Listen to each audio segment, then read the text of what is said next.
A lifetime in repeat.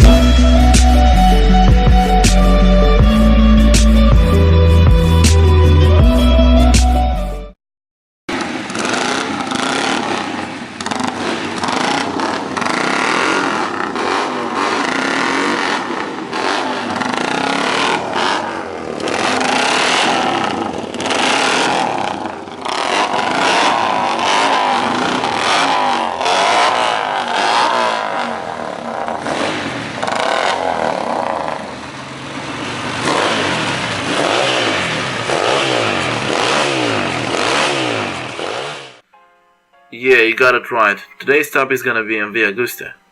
Now, MV Agusta, originally Meccanica Vergara Agusta, is a motorcycle manufacturer founded on 12 February 1945 near Milan in Italy. The company began as an offshoot of the Agusta Aviation Company formed by Count Giovanni Agusta in 1923.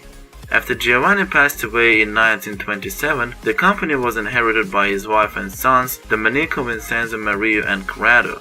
His son Domenico was the one who played a key role in turning company that would build helicopters and planes into a legendary today motorcycle producer MV Agusta.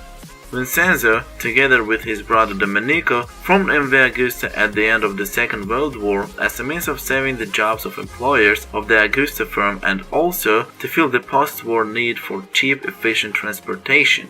The company manufactured small displacement cafe racer style motorcycles mostly with 125 and 150cc engines through the 1950s and 1960s.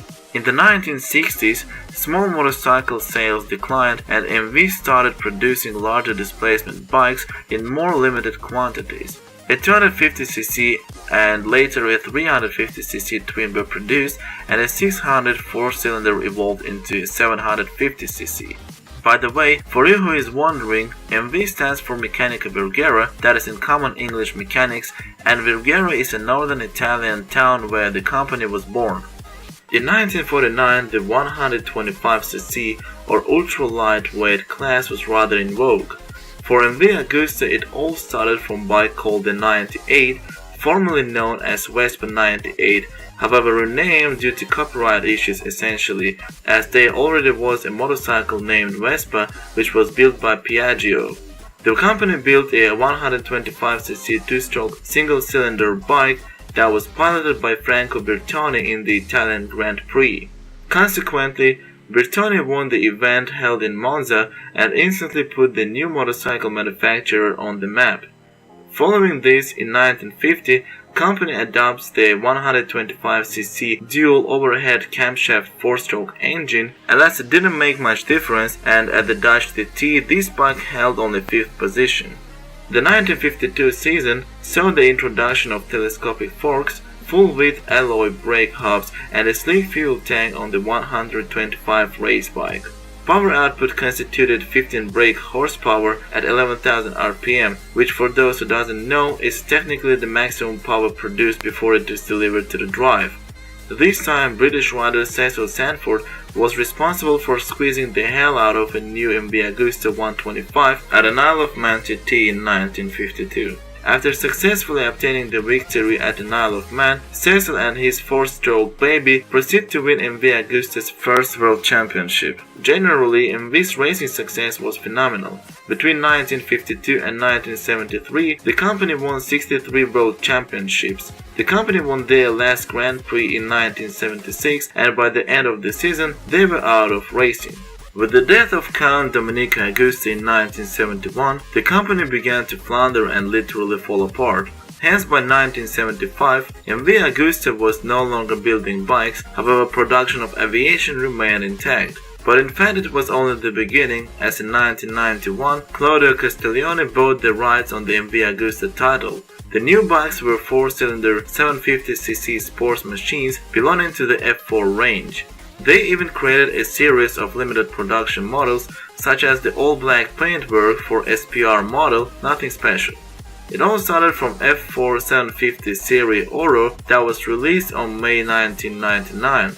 The F4 engine is a liquid-cooled inline 4-cylinder 4-stroke with dual overhead camshafts, 16 radial valves, electronic multi-point injection, induction discharge and electronic ignition with engine displacements of 749, 998 and 1078 cc. It is noteworthy, however, that first 1000cc F4s appeared in late 2005 like F4 1000S. The heart of this bike, dry weight of which is 191 kg, is capable of 166 mechanical horsepower at approximately 12,000 rpm and 109 Nm torque at 10,000 rpm.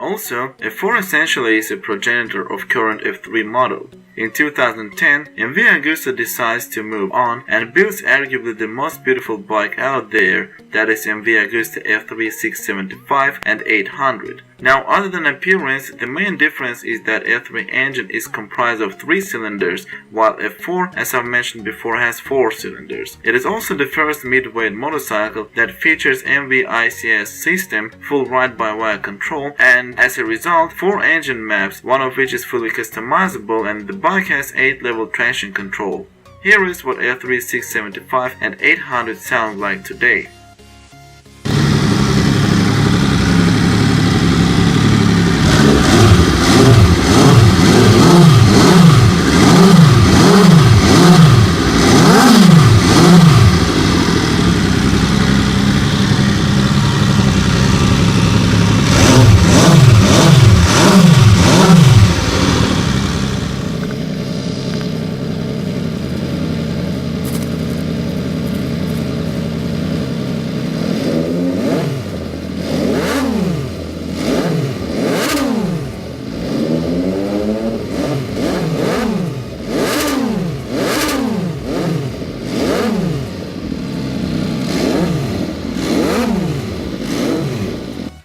The 675cc engine is capable of 128 horsepower at 14,000 rpm and torque of 75 Nm at 10,000 revolutions per minute. For the sake of augmented performance, this particular series is endowed with counter-rotating crankshaft technology, till now only implemented in MotoGP engines. The smaller proportions of the engine have given way to swing-arm fulcrum to be moved further forward along the wheelbase, hence providing a better traction. Therefore, the wheelbase length remained intact at 138 cm. The brake system is comprised of a Nissan radial master cylinder and Brembo calipers with 320 mm diameter and 5 mm thick discs. Total weight of the bike is 173 kg. When it comes to F3 800, it is essentially a big brother of 675 model, same weight, same looks, but more powerful engine and updated brakes. The power output of new 798cc engine boasts 148 horsepower at 30,000 rpm, coupled with the torque that peaks at 88 Nm at 10,000 revolutions per minute. The braking power is provided by Brembo monoblock radially mounted calipers at the front and larger pistons.